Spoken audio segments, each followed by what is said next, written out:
আজকে তো আজারি সাহেব বীরের বেশে বাংলাদেশের জমিনে চলে আসলো, এয়ারপোর্টে পা দিল, দেশে এখন দিব্যি ঘুরে বেড়াবে, দেশের বিভিন্ন জায়গায় ওয়াজ মাহফিল সুন্দর করে করে করবে।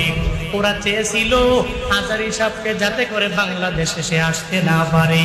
আল্লাহ কয়, সম্মান তো আমি আল্লাহ তারে মায়া করে দিয়ে দিলাম, তোদেরকে সম্মান দিব না। আজারি বীরের বেশে দেশে ঘুরবে, ওদের একটারেও হারিকেন দিয়া খুঁজে পাওয়া যাবে না, ঠিক কিনা? আল্লাহ পাক বলেন, সম্মান দেওয়ার মালিক হলাম আমি রব।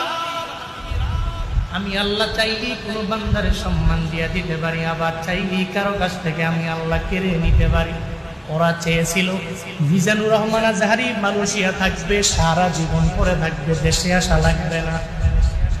কারণ আজহারি সাহেব দেশে আসলে এদের জনপ্রিয়তা কমে যাবে, মানুষদের দেখতে